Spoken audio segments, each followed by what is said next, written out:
ciclista, chama-se Paulo de Almeida. A bicicleta para ele é mais do que uma amiga. Já participou em várias provas no país e além fronteiras. Já ganhou medalhas. Assim como todos os ciclistas no país, Paulo pede a realização de mais provas nacionais da modalidade. Conheça a história deste atleta no Ângela Sem Medo de hoje.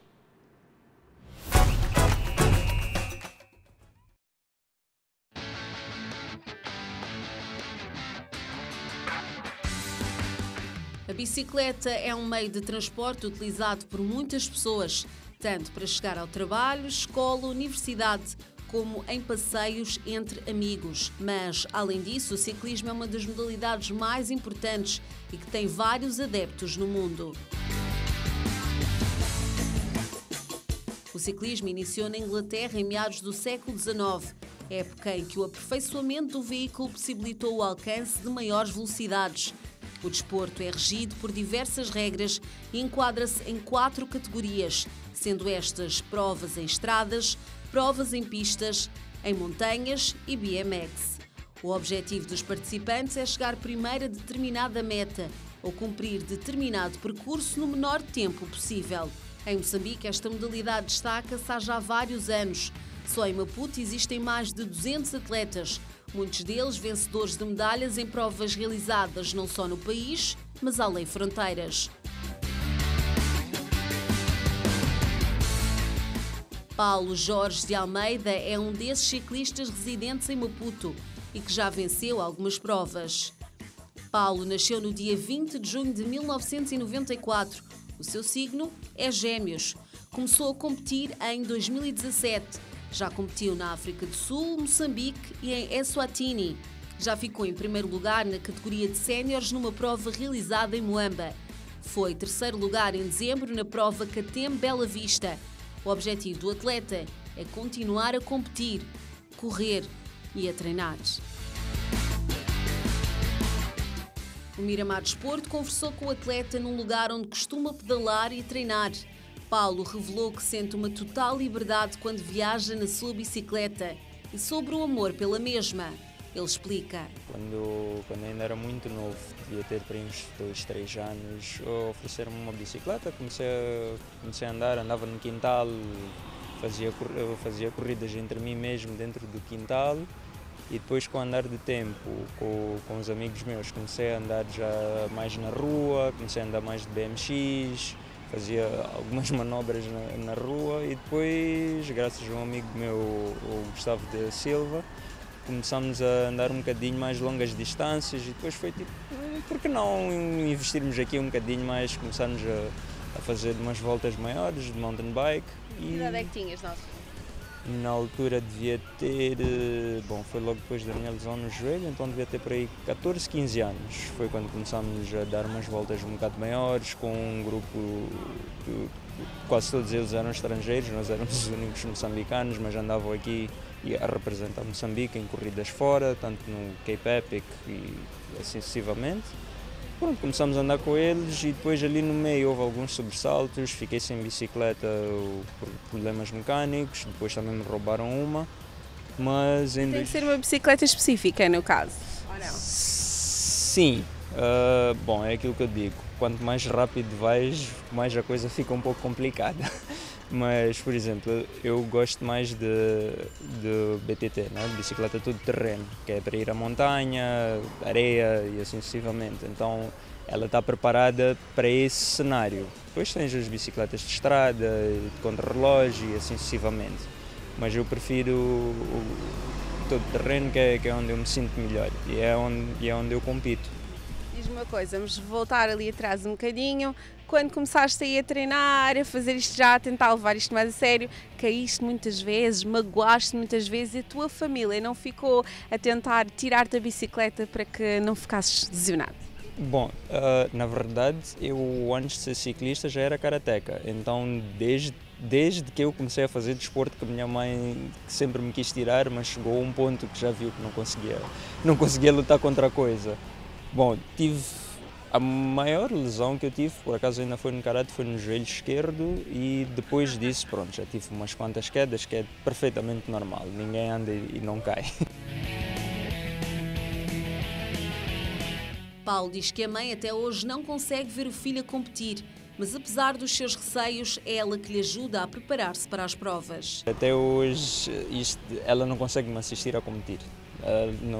Ela fica muito nervosa, mesmo quando sabe que eu tenho corridas, ela prefere até nem saber, mas ela de uma forma ou de outra já sabe que é um vício que ficou e não vai conseguir me tirar tão já.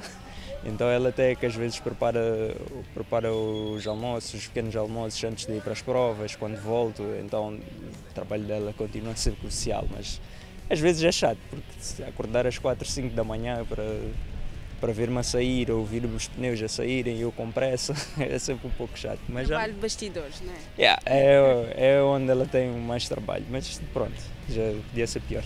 O atleta fala das conquistas que lhe trouxe o ciclismo. Ele conta que já participou em provas na África do Sul e Eswatini. Paulo conta ainda que depois de uma infecção no pulmão, participou de uma prova e não ficou mal colocado.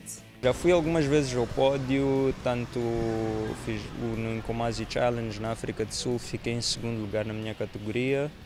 Na altura ainda já estava a correr como sénior e mais recentemente também fui ao pódio na corrida da KTM Bela Vista. É o nome da corrida, mas nós fazíamos um outro trilho que é ligeiramente menor e no trilho. E pronto, aí fiquei em terceiro lugar na geral, fui a sprint até o último minuto. Antes disso, no ano anterior, nós corremos na Muamba, aí fiquei em primeiro lugar na minha categoria e acho que em quinto na geral, se não me engano.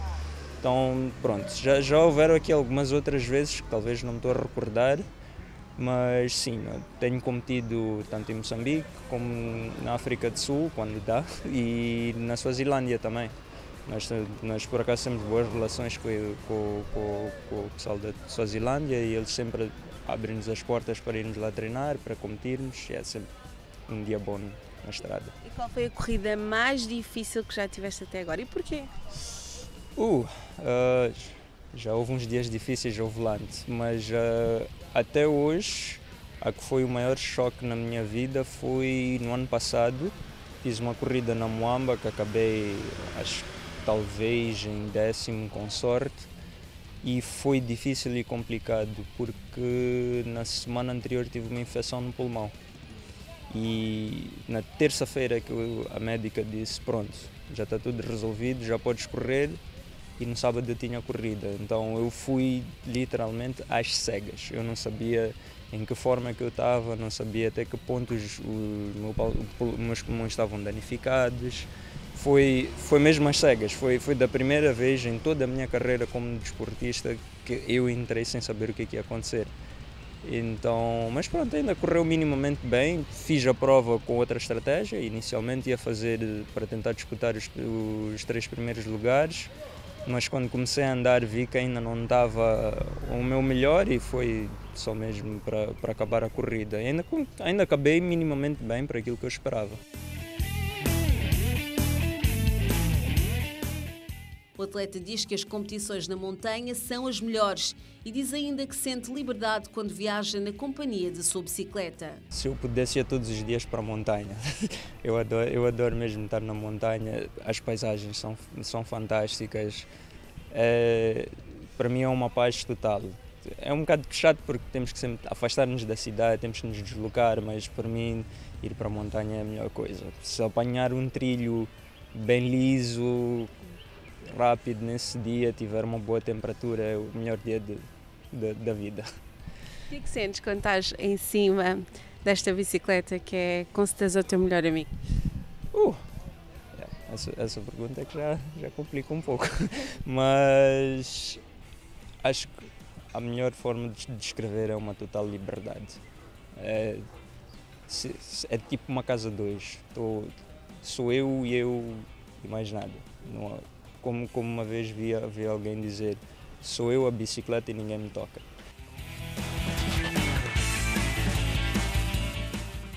Seria difícil fazer esta entrevista sem falar das dificuldades pelo qual atravessam os ciclistas no país. A falta de apoio e a falta de realização de provas não ajudam a cultivar a competitividade no seio dos atletas. Uma delas, vou começar, se queres ser alguém competitivo, a primeira dificuldade é essa. Dificilmente vais conseguir ter provas nacionais, são poucas pessoas a organizar, com vontade de organizar. Existem esforços, o Betim tem organizado, tem redobrado esforços, às vezes quase impossíveis, mas nós também, através da Associação dos Mabecos, organizamos algumas provas, mas já são sempre muito esforçadas, quase em cima do joelho mesmo, porque temos poucos patrocinadores, temos pouca gente que apoia o nosso desporto, então acaba sendo complicado. Ainda sobre as dificuldades que rodeiam o ciclismo no país, Paulo fala. Treinar a certas horas é um bocado chato porque as pessoas não nos respeitam. Dificilmente é um dia que sais à rua e não tens um carro que te bloqueie, não tens, às vezes, ainda recentemente houve um caso de um meu colega que quase que foi assaltado na Marginal, coisas assim absurdas. O atleta continua. Pelo menos que haja um pouco mais de respeito e conhecimento daquilo que nós estamos a fazer, porque muitas das vezes muitas pessoas olham para nós e pensam que são pessoas que simplesmente estão a andar de bicicleta. Se passam à nossa frente, não imaginam que nós estamos a andar a 40 km/h. Então, travar essa velocidade fica um pouco complicado. Então, que houvesse um pouco mais de incentivo de saberem o que é que nós estamos a fazer, como nós estamos a fazer e o quão difícil isto é de fazer acontecer. E o maior detalhe em cima disso que eu digo é: se um carro bate a chaparia. Se um ciclista bate pele e osso. O carro vai à oficina, o ciclista vai ao hospital. Então é mais por aí que eu diria que devia haver um pouco mais de presença. Agora não me vem a palavra específica à cabeça, mas seria, em inglês diz awareness, para a segurança rodoviária, principalmente para o ciclista, como para os pedestres. Vejo que é algo que nós podíamos ser um pouco mais abrangentes. Paulo de Almeida cimenta a sua vontade de ver criadas as condições para a realização de mais provas nacionais de ciclismo. Além de termos um pouco mais de condições e possibilidade para treinarmos um pouco mais à vontade nas estradas, sim, nós gostaríamos de poder competir mais no nosso país, porque estarmos só dependentes de atravessar a fronteira, às vezes são custos elevados que nós é com bolso próprio, não há, infelizmente, não há assim tanto investimento para nós atravessarmos a fronteira sem pensarmos no que é que há de ser o dia da manhã. Então, se nós pudéssemos ter pessoas mais envolvidas em quererem nos apoiar a apoiar as provas, às vezes também fazemos algumas passeatas para algumas causas, só aí já era um grande incentivo. Porque eu vejo e já senti na pele o que é alguém organizar uma prova completamente sozinho, com fundos próprios, e ficar por aí. Sobre os planos para o futuro, o atleta fala. Bom, o meu sonho foi sempre fazer o Absa Cape Epic, que é uma corrida na África do Sul de 8 dias, mas pronto, aquilo que me vier, quanto mais provas vierem, para mim é o mais importante. Eu digo sempre aos meus colegas, eu só quero correr, o resto é o que vier. Se tudo correr bem, agora em junho vou correr na África do Sul, na Suásia, e pronto, vamos ver o que é que acontece. Estás a preparar-te, estás neste momento a preparar-te para essa competição, ainda falta alguns meses, mas eu sei que a preparação é diária. Sim, nós vamos sempre nos preparando. Eu digo sempre que é algo que eu trago do karate, é que eu venho sempre preparado para o que vier à frente. E vou-me preparando, vou melhorando aqui algumas coisas que eu sei que podem ser um desafio no dia, mas sim, vou-me preparando até lá.